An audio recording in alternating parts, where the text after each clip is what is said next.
오늘 본문이 에레미야서입니다. 에레미야서를 기록한 에레미야 선지자를 보고 사람들이 별명을 붙여줬습니다. 뭔지 아시지요? 무슨 선지자? 눈물의 선지자, 이렇게 부릅니다. 이 에레미야 선지자가 눈물의 선지자라고 불려질 수밖에 없었던 역사적 배경이 있습니다. 에레미야 선지자는 북왕국 이스라엘이 BC 722년에 아수르에 의해서 망하고 이제 남왕국 유다만 남아 있습니다. 그런데 이 유다마저도 바벨론에 의해 곧 멸망할 위기에 처했을 때에 활동했던 선지자입니다. 자연히 그는 하나님께서 주신 메시지를 선포할 수밖에 없었는데 그 메시지의 내용이 하나님의 심판으로 유다가 멸망할 것이다, 예루살렘 성이 함락될 거라고 하는 예언이었습니다. 당시 대부분의 선지자들은 아직 희망이 있다, 다 잘 된다, 다시 회복될 수 있다, 이런 예언을 하고 있었습니다. 그러나 에레미야 선지자가 하나님께 받은 메시지는 이미 늦었다. 차라리 갈대아 사람 바벨론에게 항복을 해서 생명이라도 건지도록 해라. 그리고 하나님의 때를 기다려라. 이게 하나님께 받아서 에레미야가 선포해야 될 메시지였습니다. 당연히 그의 메시지는 백성들에게 외면당할 수밖에 없었습니다. 여러분, 선지자의 말은 듣기 싫습니다. 그러나 옳습니다. 하나님께서 그렇게 예언하라고 해서 에레미야 선지자는 그렇게 예언할 수밖에 없었지만 그 예언이 성취되는 날을 상상해 보면 에레미야 선지자는 울지 않을 수가 없었어요. 유다 백성들이 당해야 될 그 처참한 비극과 그 고통을 생각하면 에레미야는 밤낮으로 길을 갈 때나 앉았을 때나 누웠을 때나 섰을 때나 울 수밖에 없었습니다. 에레미야 예언의 핵심이 어떤 것입니까? 에레미야 38장 2절과 3절에 나오고 있습니다. 여호와께서 이와 같이 말씀하시되 이 성에 머무는 자는 칼과 기근과 전염병에 죽으리라. 이 성에 머물지 말고 빨리 떠나라는 거예요.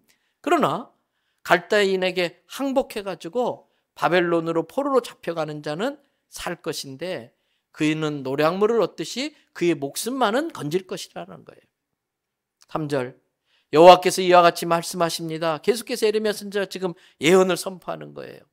이 성이 반드시 바벨론의 왕의 군대의 손에 넘어가리니 이 예루살렘 성을 바벨론 왕이 차지할 겁니다. 이 에레미야 예언에 반론을 펼치는 사람들이 있었습니다.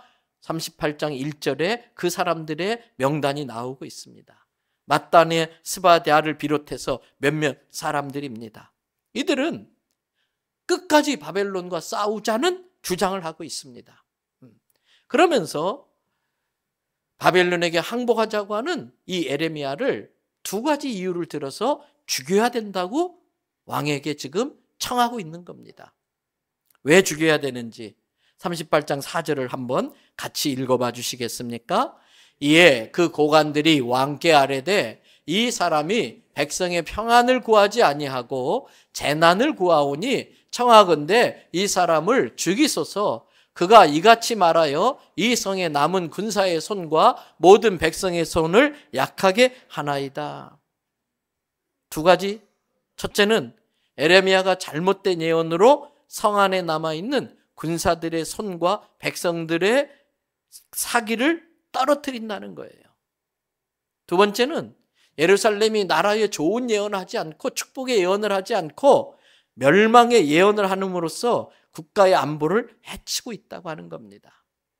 여러분, 당시 국제적인 정서를 볼 때에 그리고 바벨론과 유다를 비교해 볼 때에 유다가 바벨론에 저항한다는 건 있을 수 없는 일이었습니다. 이것은 마치 달걀로 바위를 치는 거나 마찬가지였습니다. 더군다나 지금 하나님은 이미 바벨론을 심판의 도구로 써서 유다를 멸망시키기로 작정한 때였습니다. 그 에레미야의 예언 앞에 시드기야 왕을 비롯해서 유다의 유력 정치인들 그리고 이스라엘 백성들은 어떻게 해야 될 건가 선택을 해야 했습니다. 선지자의 말씀을 믿고 따를 것인가 아니면은 거부할 것인가 순종과 불순종의 기로에 쓴 것입니다. 여러분, 시드기야 왕은 어떻게 결정했을까요? 예레미야 38장 5절을 보십시오. 예레미야를 죽이라고 하는 그 당시 권력자들에게 시드기야 왕이 하는 이야기입니다. 그가 너희 손에 있느니라. 예레미야 목숨이 너희 손에 있지 않느냐. 내가 비록 왕이지만 너희들의 말을 내가 거스릴 수 없다. 시드기야는 하나님의 뜻보다는 당시 정치적 실세들의 눈치를 더 봤습니다. 신앙적 양심에 따라 행동하기보다는 현실적인 상황과 자기 권력을 유지하기 위해서 타협을 했습니다. 왕은 조금도 너희를 거스릴 수 없느니라 이 말처럼 아주 무능하고 무기력한 지도자의 모습을 보여주고 있습니다. 결국 하나님이 하라고 하는 예언대로 예언할 수밖에 없었던 예레미야는 어떻게 되었을까요? 6절을 보십시오. 앞에 1절에서 나왔던 그 사람들이 예레미야를 끌어다가 감옥들에 있는 왕의 아들 말기야의 구덩이에 집어 던져 넣습니다. 불로 매달아서 그 구덩이에 넣습니다. 물이 거의 다 썩고 진창뿐이므로 예레미야가 그 진창 속에 빠져 있습니다. 여러분, 당시 중동 지방에는 건기와 우기가 뚜렷했습니다. 그래서 건기에는 물이 부족하기 때문에 우기에 비가 오면은 물을 모아 써야 됩니다. 그래서 집집마다 마당에는 큰 구덩이를 파놓습니다. 물이 증발되지 않고 오염되지 않도록 입구를 아주 좁게 만들고 그 입구에 구멍을 막아둡니다. 지금 이들이 예레미야를 그 구덩이에다가 가두고 있는 것입니다. 물을 다 퍼쓰고 바닥은 진흙만 남았는데 예레미야가 거기에 빠질 정도라는 걸로 봐서 그렇게 오래 버티기는 힘든 상황인 것 같습니다. 그곳에서 굶주려 죽든지 질식에서 죽든지 진흙에 의해서 체온이 떨어져 저체온증으로 죽든지 이제 죽을 일만 남아 있습니다. 예레미야가 그런 일을 당하고 있는데 그렇게 하면 안 됩니다. 아무도 반대하고 나서는 사람이 없습니다. 왜? 당시 실세들에게 맞서 반대한다고 하는 것은 같이 죽을 수 있다는 걸 모두 다 잘 알고 있었기 때문입니다. 그때 갑자기 한 명의 인물이 등장합니다. 오늘 설교의 제목으로 제시한 에벤멜렉이라고 하는 사람입니다. 38절 7절에 그에 대한 소개가 나옵니다. 그의 신분이 뭐였습니까? 왕국 내시 구스인. 구스는 오늘날의 이디오피아를 말합니다. 즉, 이 에벤멜렉은 이스라엘 사람이 아니라는 뜻입니다. 외국인이라는 것입니다. 그에게 왕의 종이라는 뜻인 에벤멜렉이라고 하는 히브리 이름을 지어주고 왕을 곁에서 보필하는 환관 내시로 그를 세운 것입니다. 그 에벤멜렉이 하나님의 신실한 종 예레미야가 그 당시 정치 실세들에 의해서 구덩이에 던져져 죽게 되었다는 소식을 듣자 왕에게 달려나갑니다. 그리고 왕에게 간청합니다. 38장 9절을 보세요. 내 주 왕이여, 저 사람들이 선지자 예레미야에게 행한 모든 일은 어떻다? 악합니다. 악한 짓을 지금 한 겁니다. 성중에 떡이 떨어져서 굶어 죽는 사람들이 이렇게 많이 생겨나는데 그들이 저 구덩이에 빠진 예레미야를 챙겨볼 리가 없습니다. 이대로 놔두면 거기서 금방 굶어 죽게 될 겁니다. 짧지만 확실한 결정적인 두 가지 이슈로 왕을 설득합니다. 예레미야 같은 충신이 이대로 두면 곧 죽을지도 모른다고 하는 긴급성을 알립니다. 그리고 정치적인 압력을 행사해서 왕으로 하여금 충신 예레미야를 죽게 만드는 저 사람들이 악합니다. 그들이 한 짓을 말합니다. 여러분, 이것은 감히 내시 주제에 왕 앞에 무엄하다, 왕의 노여움을 살 수 있는 일입니다.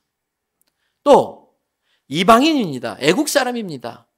너 지금 바벨론에 항복하자고 하는 예레미야 말에 동의하는 거냐? 너도 바벨론의 간첩 아니냐? 간첩죄의 누명을 쓰고 죽을 수도 있는 것입니다. 그리고 예레미야를 그렇게 만든 사람들, 그 당시에 그 권력자들을 보고 악하다라고 대놓고 이야기를 했으니 보복을 당할 수도 있는 상황입니다. 그럼에도 예레미야는 거침없이 왕에게 자기의 생각을 말합니다. 나라가 잘 되려면 진실을 말할 줄 아는 사람들이 많아야 됩니다. 세상이 어수선할수록 무엇이 진실인지를, 무엇이 진리인지를 분별할 줄 알고 진리를 말할 수 있는 용기 있는 사람들이 있어야 됩니다. 여러분이 어느 조직이든지 어느 국가 공동체든지 시정잡배나 몰입애들이 판치게 놔둬서는 안 되는 것입니다. 에벤멜렉의 말을 들은 시드기야 왕은 갑자기 정신을 차린 건지 아니면 상황에 따라 이 사람이 이렇게 하면 이랬다가 저 사람이 저렇게 하면 저랬다 하는 우유부단한 성격의 소유자인지 모르지만, 아니면 본인도 에레미야가 충신인 걸 알지만 그 권력 실세에 밀려서 에레미야를 죽게 만든 것이 죄의식을 느꼈는지는 모르지만 에벤멜렉의 말을 듣고 시드기야는 다시 자기 명령을 번복합니다. 여러분, 이건 시드기야에게 있어서 좋은 점이라고 할 수 있습니다. 끝까지 자기 주장을 관철시키려고 하는 사람을 완고하다고 말합니다. 제일 다루기 힘든 사람, 상대하기 힘든 사람이 완전 고집불통인 사람입니다. 내가 결정 내린 것이라도 이것이 틀렸다고 하면은 처리할 줄 알고 바꿀 줄 아는 것이 진정한 리더의 자격인 것입니다. 3장 10절 말씀을 보십시오. 왕이 굿 사람 에벤멜렉에게 명령합니다. 너는 30명을 데리고 가서 선지자 에레미야가 죽기 전에 빨리 구덩이에서 끄집어 내라는 겁니다. 이렇게 해서 에레미야는 간신히 목숨을 건지고 시위대의 뜰에 머물고 있게 되었습니다. 자, 이후에 어떻게 되었을까? 시드기야 왕은 어떻게 됐고 에레미야와 에벤멜렉은 어떻게 되었을까? 먼저 성경을 뒤로 한 장 넘기셔서 에레미야서 39장 1절 2절을 보시기 바랍니다. 시드기야 9년에 결국 바벨론의 느부갓네살 왕에 의해서 에레미야는 망하고 맙니다. 유다의 왕 시드기야는 어떻게 되었을까요? 6절과 7절을 보세요. 바벨론의 왕이 림나에서 시드기야가 보는 시드기야 눈앞에서 시드기야 왕의 아들들을 다 죽여버려요. 인생의 가장 끔찍한 아픔이 뭔지 아십니까? 자식을 먼저 앞세우는 거예요. 그것도 내가 보는 눈앞에서 자식들이 처참하게 죽어가는 걸 보는 거예요. 이게 시드기야가 받는 벌이에요. 또 느부갓네살 왕이 유다의 리더들, 정치 실세라고 큰 소리 땅땅 쳤던 그 사람들을 다 죽여버려요. 다 죽여버려요. 7절에 시드기야는 두 눈이 뽑혀요. 그리고 사슬에 묶여서 바벨론으로 질질 끌려갑니다. 성경은 어떤 설명이나 교훈을 제시하지 않고 단순히 역사적 있었던 사건을 그대로 적시해 놓고 있습니다. 아무런 설명 없이 그대로 신문 기사처럼 전하고 있지만 그걸 읽는 자, 그걸 보는 자들은 깨달으라는 거예요. 하나님의 말씀을 순종하지 않았던 자의 말로가 어떻게 되는지를 오늘 이 시대를 사는 우리들도 보고 깨달으라고 지금 말하고 있는 것입니다. 사실 시드기야 왕은 여러 번에 걸쳐서 에레미야를 개인적으로 면담하며 하나님의 뜻을 구하려고 노력했습니다. 심지어 38장을 보면 구덩이에서 다시 살아나온 그 에레미야를 개인 면담을 합니다. 그리고 확인합니다. 선지자님, 그 예언이 정말입니까? 취소할 수 있는 건 아닙니까? 정말 그대로 예언대로 되는 겁니까? 확인합니다. 그러나 그는 그렇게 확인하고도 그 하나님의 예언의 말씀에 순종하려고 하지 않았어요. 순종할 용기가 없었어요. 그 현실에 안주하는 게 그저 좋은 거예요. 지금 따뜻하니까 곧 추위가 오는 걸 인정하고 싶지 않은 거예요. 그 지금의 그 따뜻함에 취해서 내게 곧 당연히 닥칠 그 추위를 무시하며 지내고 있는 겁니다. 하나님보다는 사람들을 더 두려워했습니다. 시드기야는 하나님의 은혜를 왕이 되었지만 가장 하나님을 믿는 믿음이 커야 됐을 리더가 하나님을 믿는 믿음이 가장 부족한 사람이 되었던 것입니다. 성도 여러분, 내가 시드기야 왕처럼 진리가 뭔지를 알고 하나님의 예언의 말씀이 뭔지를 들었음에도 불구하고 그 말씀대로는 살지 않고 있는 이 시드기야 같은 그러한 신앙생활을 하고 있는 건 아닌지 우리 자신들을 돌아보는 시간이 될 수 있길 바랍니다. 시드기야 왕과 반대되는 사람이 에벤멜렉입니다. 바벨론의 군대에 의해서 시대 뜰에 머물다가 바벨론의 군대에 의해서 풀려나기 직전에 에레미야가 시대 뜰에 이렇게 구금되어 있을 때에 하나님의 말씀이 에레미야에게 임했습니다. 그게 오늘 에레미야 39장 15절에서 18절에 나오는 내용입니다. 에레미야가 시대 뜰 감옥에 갇혀 있을 때에 하나님의 말씀이 임한 겁니다. 감동이 임한 겁니다. 에레미야야, 너가 곧 풀려날 건데 너는 풀려나면 곧장 구스 사람 에벤멜렉에게 찾아가라. 그리고 만군의 이스라엘의 하나님의 말이라고 그에게 전해라. 내가 앞에서 이미 많이 예언했듯이 이 성에 재난을 내리고 더 이상 이 성에 복을 내리지 않을 거야. 이렇게 했던 내 말이 네가 보는 눈앞에서 곧 이루어질 거다. 17절 여호와의 말씀이니라. 내가 그 예루살렘 성이 함락되는 그날에 너는 구원하겠다. 내가 두려워하는 그 정치 실세들의 손에 넘겨지지 않도록 내가 너를 지킬 거다. 18절에 내가 반드시 너를 구원할 것인즉 내가 칼에 죽지 아니하고 너의 목숨을 노량물 취하듯이 너의 목숨을 네가 원하는 대로 안전하게 취하고 지킬 것이다. 18절 끝에 하나님께서 에벤멜렉에게 그렇게 해주는 이유를 말씀합니다. 같이 읽어봐 주세요. 이는 내가 나를 믿었음이라 여호와의 말씀이니라 하시더라. 이 짧은 4개의 구절에 여호와의 말씀, 나 여호와가 말하노라, 여호와의 말씀이니라가 4번이나 반복해서 나와요. 그만큼 하나님께서 그렇게 하겠다고 하는 의지가 분명하다는 걸 표현하는 형식인 것입니다. 하나님이 모두가 망하는 그때에 에베멜렉만큼은 구원해 주겠다는 이유를 그가 나를 믿었기 때문이야. 나를 믿은 내가 그를 어떻게 실망시키겠니? 그가 나를 신뢰하고 있는데 내가 어떻게 그를 실망시키겠느냐? 그의 믿음대로 내가 그를 건질 거야. 이렇게 말씀하는 것입니다. 이런 에벤멜렉의 모습과 하나님을 신뢰하지 않고 사람을 신뢰하고 자기의 군사력을 신뢰한 시드기야 왕과의 차이는 극명하게 대조가 됩니다. 왕과 종입니다. 그러나 그 결과는 완전히 다릅니다. 성도 여러분, 하나님을 믿는 그 믿음은 내 삶의 현장에서 행동으로 증명되어져야 됩니다. 입술로만 믿습니다라고 말하는 것으로 부족합니다. 내가 입술로 말한 그 믿음의 고백을 내 삶으로 증명해내야 됩니다. 에벤멜렉이 위험을 무릅쓰고 에레미야를 구한 것처럼 우리들도 하나님을 신뢰하고 하나님의 말씀에 따라 삶으로 내 주변에 죽어가는 사람, 무너져가는 이 나라를 구해내는 일을 해야 되는 겁니다.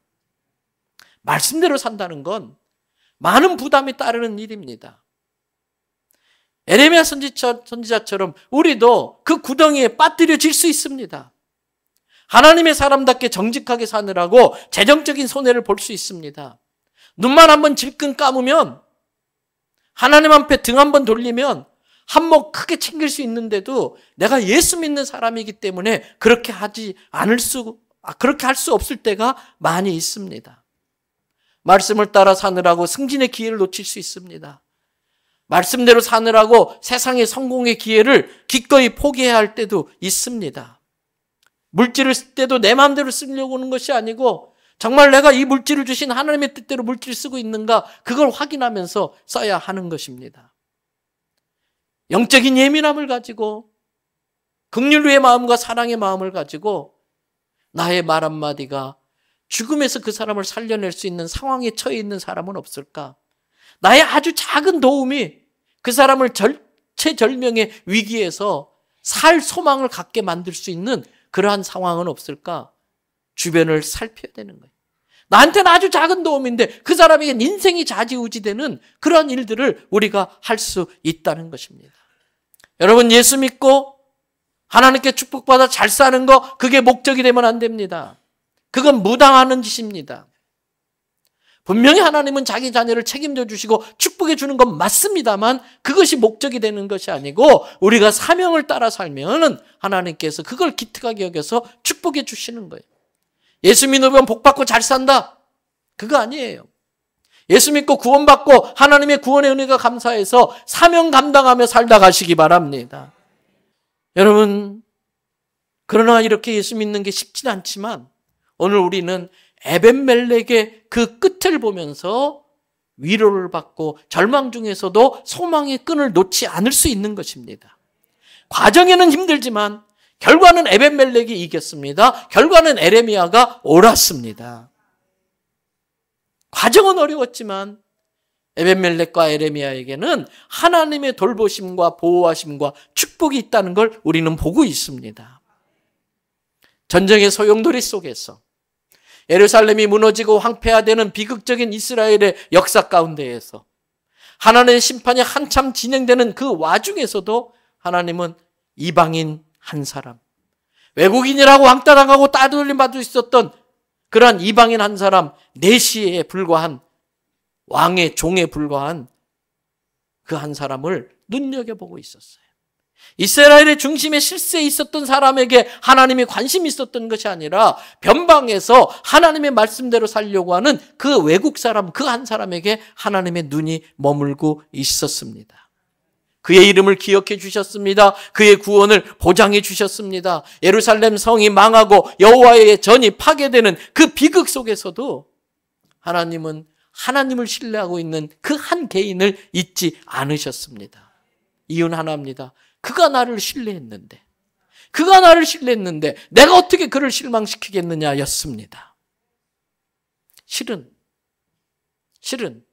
그 에벤멜렉의 모습을 하나님은 시드기야 왕에게 기대했던 것입니다. 그 에벤멜렉의 모습을 하나님의 특별한 은혜로 먼저 하나님의 말씀을 받은 선택된 민족이라고 하는 이스라엘 백성에게서 보고 싶었습니다. 그러나 기대했던 그들은 하나님을 실망시켰고 전혀 기대하지도 않았던 이방인만이 선지자의 말씀을 깨닫고 하나님의 뜻에 순종해서 구원을 받았던 것이지요. 여러분, 이것은 우리들에게도 해당됩니다. 내가 교회 잘 다니고 있으니까 나는 하나님이 원하시는 반응을 보이고 있을 거야. 착각하면 안 됩니다. 내가 매주마다 예배 잘 드리고 있으니까 나는 하나님을 기쁘게 해드리고 있을 거야. 착각하면 안 됩니다. 정말 하나님이 기대하는 모습이 내게 있는지, 혹이라도 하나님을 실망시키고 있는 건 아닌지 냉정하게 내 자신을 성찰해야 됩니다. 성도 여러분, 그날은 유대민족에게는 멸망의 날이었습니다. 그날은 예루살렘의 함락의 날이었습니다. 그러나 에벤멜렉에게 그날은 구원의 날이었습니다. 에레미야에게 그날은 하나님이 오르셨다는 걸 증명해 보이는 날이었습니다. 저는 우리 대연성교회 모든 성도들이 어떤 전쟁의 소문과 환난의 날에도 끝까지 주님을 신뢰하고 우리가 있는 삶의 현장에서 중심을 탁 부여잡고 좌와 우를 어루안으면서 감싸 품으면서 나라의 중심이 되는 교회와 성도가 되기를 바랍니다. 내 삶의 현장에서 매 순간순간마다 우리가 진리로 믿고 우리가 삶의 바탕으로 두고 있는 이 말씀은 뭐라고 말하고 있을까? 우리가 구주로 믿고 의지하는 예수 그리스도시라면 이럴 때에 어떻게 하셨을까? 깊은 기도 가운데 성령의 인도하심을 받아 진리를 깨닫고 그 진리를 쫓아 살아갈 수 있는 능력을 받아서 하나님의 나라를 세워가는 우리 성도들 되기를 주님의 이름으로 축복합니다.